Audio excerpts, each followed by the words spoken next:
To begin the practice, find where you can sit comfortably tall in the middle of your mat. So that might be easy pose, Sukhasana, with your shins resting on your feet, cross-legged. Or it might be a variation of Siddhasana, where you have one foot in front of the other, one heel lined up in front of the other. And that posture allows your knees and your hips to release a little bit more. If it works better for you to sit up on something or to kneel or take your legs out, that's fine. Main thing is that you have that length in the stem. You're able to sit up tall and create room for the breath to move in and out easily in your torso. And as you bring yourself to sitting tall, do an internal check-in. So feel free to close your eyes if that helps you. Use your ears to find out where your breath is. So if you're congested, do the best you can to breathe in and out through your nose. You may need to have some tissues nearby to clear. And as you're tuning into the breath coming in and out through the nose, shift the sound down into the throat by narrowing the throat, the epiglottis, slightly so that you can hear the sound of the breath in the throat, like wind in a tunnel, the sound of the ocean in a shell.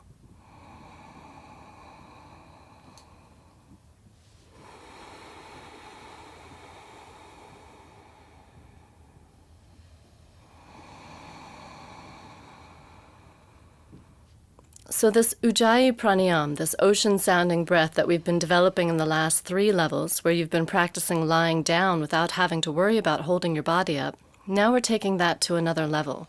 We're finding how to sit up tall, how to have enough energy along the spine to align your spine, so you're not leaning forward over your thighs, not slumped back over your tailbone.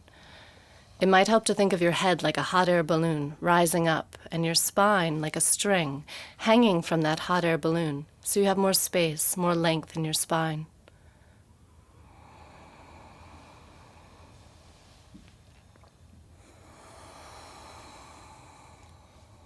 As your breath gets slower and steadier and more balanced between the inhale and the exhale, notice how you feel in this moment. As you step onto the mat, into your practice, what sort of energy do you have? Are you, on a scale of 1 to 10, closer to 1, feeling sleepy, or 10, feeling like your energy is jumping off the walls? Are there any awarenesses in your body, any tight areas, any sore areas, any injuries, any niggling bits?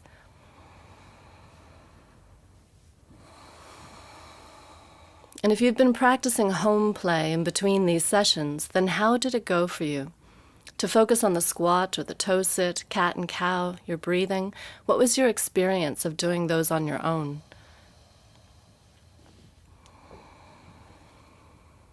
We're going to tune in with the Adi mantra, Om Namo Gurudev Namo. We're tuning into the teacher within and the teacher without. So your experience, your understanding of the bigger picture, as well as your own inner guidance. Connect your palms together at your heart and bring your thumbs right in towards your sternum. And use that connection of your thumbs to your sternum to remind your sternum, your rib cage, to lift up. Sliding your shoulder blades onto your back if they've crept up. Feel free to listen along if you're not ready, but I'm hoping by the time we get to level 6, you'll be brave enough to put your voice into the mantra. Breathing in for the first of 3 if you're joining in.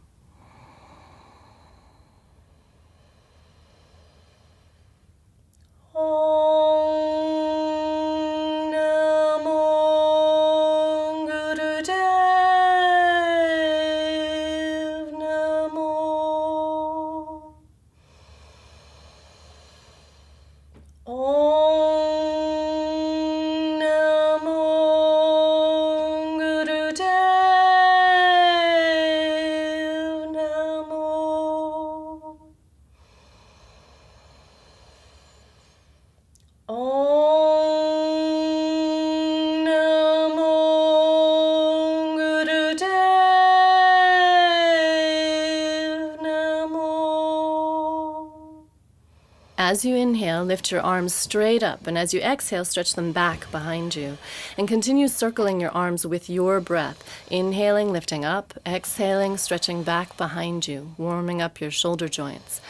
Noticing any sounds, any sensations in your shoulders, left to right, and allowing your arms to move with your breath in a continuous circle. So there's no stopping, no holding the breath, reaching back behind you so you get a sense of stretch across your chest. keeping the length of your spine, the lift of your head between your arms, like your arms are propeller blades on either side of your body.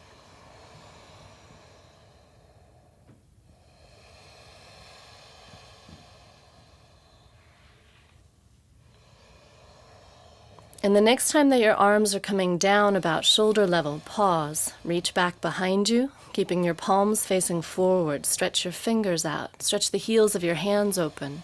And as you take a big breath in, open your mouth, your face, your eyes, stick your tongue out, and then exhale and shake it out with as much noise as you want to make. Do that twice more at your pace of breathing. Inhale, stretch open, reach back, stretch your tongue out, then exhale, shake it out. One more. Last chance to shake out anything you don't need in the practice. Stretch out wide and then shake loose. As you release, keep that looseness, that sense of humor with you as we move through this practice. Take your legs out in front with your feet in that mountain pose distance, about a fist width apart, toes lining up with each other, facing the front edge of the mat. Then hold behind your thighs, behind your knees, with your knees bent, feet on the ground, knees pointing up towards the sky. And doing a spinal flex here. So inhale, draw your heart up and forward, and then exhale and let your arms lengthen as though you're going to roll back, but your hands holding onto your legs keep you from falling back. Feet planted.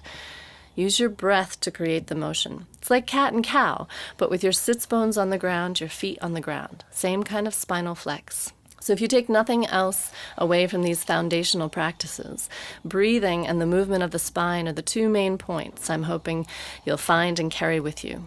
Use your inhale to draw up, draw your sternum up like you're lifting up out of your seat instead of folding forward towards your thighs. So you keep all of the length in your low back and the lift of your rib cage and your sternum. And as you exhale, let your upper back round, let your shoulder blades slide off your back, and find the stretch, find the space that you want to create between your shoulder blades where it feels good.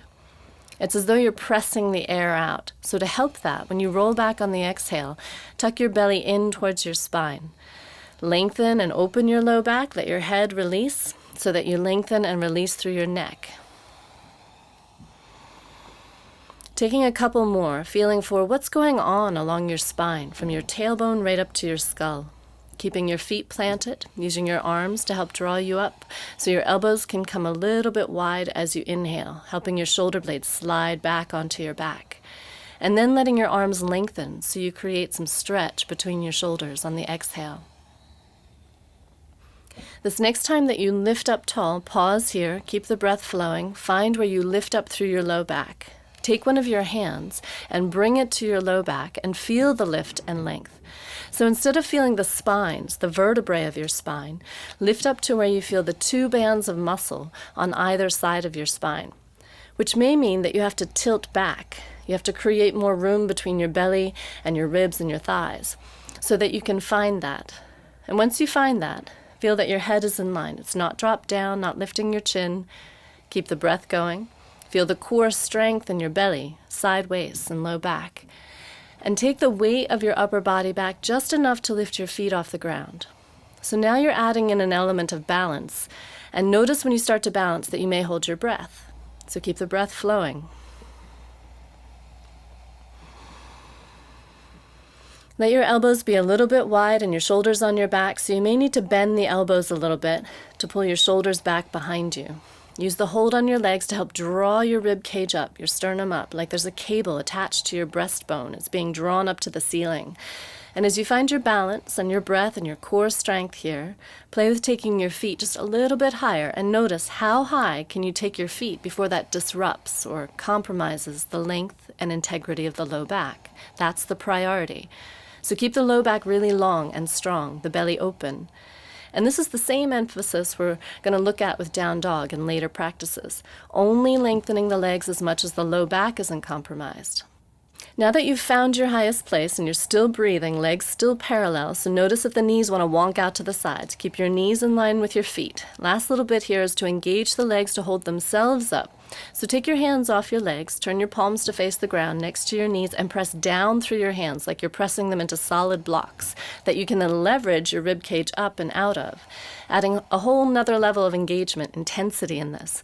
Give it one more breath to rise up, and as you exhale, release your hands back behind you, your legs out long in front, and windshield wiper your long legs.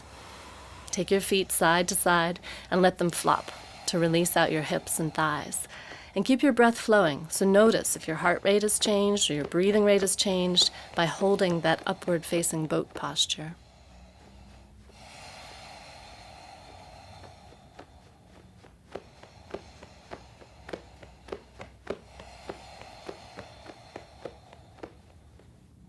As you release your legs out, bring yourself into toe sit. So tuck your feet underneath you, coming onto your knees together, and your feet pretty close together. Get all of your toes curled under, including your little toes. You might have to help them. Find where you can be. If it's too intense to bring your butt back over your heels, then come up onto your knees or a block. Then come into chicken, becoming more familiar with these postures as we do them over the weeks. Bring the backs of your hands alongside your ribs so your elbows come forward a little bit, and breathe into the backs of your hands. Expand your rib cage out sideways. And as you exhale and your rib cage releases back towards center and your elbows drop down, that should create an intense stretch through the backs of your wrists. If it doesn't, press your elbows down towards the ground and then inhale. Expand your breath into your hands. Find where you're opening your wrists.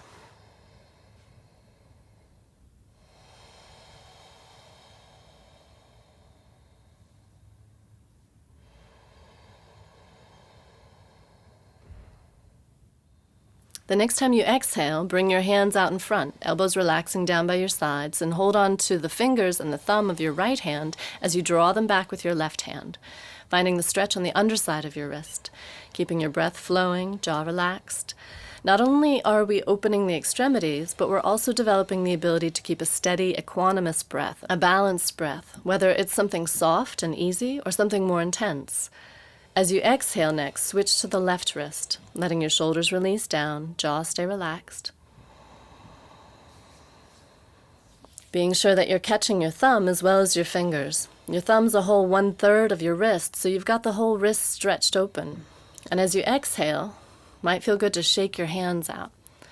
Release forward, uncurl your toes, and press your shins down, keeping your knees together, your legs together. Bring your hands a bit wider. So you're coming up into table with your hips above your knees, but with your hands wider than your shoulders, and moving into hip circles. So taking your hips out to the sides and forward towards your hands, over to the other side, back towards your feet. Big flowing circles with your breath. Inhale and exhale each circle that you make. Feel free to move your hands so that you feel balanced. You're not going to fall over. And exploring your hips. How do they feel? Outer hips, outer waist. Last level of practice, we focused on hip opening. So if that was a recent practice for you, can you feel anything there in your outer hips? The next time that you inhale, change the direction. Flow around the other way. See if that feels any different. Again, being conscious of how you need to support yourself in these practices. So if your knees are sensitive, then double up your mat or put a blanket underneath. Find a way to do the practice that supports you from the inside out. We're going to continue doing something that we did last level, which is cat presses. So this next time that your hips are back above your knees, keep your legs together, walk your hands back underneath your shoulders, and lift your wrists as you spread your fingers out wide from each other and roll them down long into the mat. And then when you plant your hands, bend your elbows a little bit and point the point of your elbows back towards your thighs so your upper arms roll into your upper ribs. And then lift your feet off the ground. Check that that works for your knees. Engage your Barbie doll feet so you're pressing through the balls of your feet and drawing your toes back at the same time, like you have high heels on perpetually. Lift your belly up to lengthen your low back so your tailbone is pointing away, shoulder blades on your back. And as you exhale, bend your elbows to come forward ahead of your hands, taking your head forward off the front edge of the mat. Then use your inhale to lift back up. The slower you go with this, the more control you have over the breath and the more strength you're building. So slow it down as best you can. use your exhale to come forward, rolling across the top of your knees, elbows tucked in, shoulders broad, and then using your inhale to lift back up. So if you slow it down, you can also see where's the point when you fall apart. And the points that may fall apart, that tend to fall apart, are the elbows swaying out to the sides, the shoulders scrunching up towards the neck, the belly sagging down towards the ground. So keeping all of those in mind as you exhale. And just go to the point where you are strong. Otherwise, you're strengthening in your falling apart place. Whether that's in yoga practice or in life, that doesn't seem like the best practice. Strengthen where you're strongest, where you're the most integrated. So this next time you come down to your lowest point, pause there and breathe in it. And check those points. Tuck your elbows in, upper arms right in next to your upper ribs, draw your shoulders back, find a long line from your head to your tail and lifting your belly up. See if you can come a little bit lower and still breathe and stay integrated. Strengthening your upper arms, chest and back. Use your next inhale to lift back up, and as you exhale, press back into extended child. Take your hips back over your heels. Push the ground away with your hands, letting your low back lengthen and your head release down. Might touch the ground, it might not. Focus your breath into your low back, and if you're feeling any energy, any heat, any awareness in the upper mantle, shoulder, back, and chest and arms, then think of circulating that with your breath. So instead of just dropping down and stopping, keep the flow by continuing to flow your breath in and out. As you allow your breath to settle, to soften, and your body to release, you can keep your arms long in front, or you can bring your hands around by your feet, letting your shoulders release off your back. Find the place where your head can rest. And little by little, let the breath go now. So your breath happens without effort. You settle into this fetal child posture, Garbhasana, Balasana.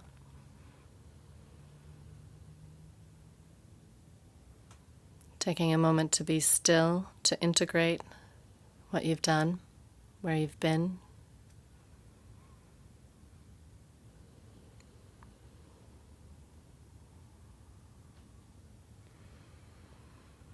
Noticing how you're feeling, being aware of what you're stepping into next in your life.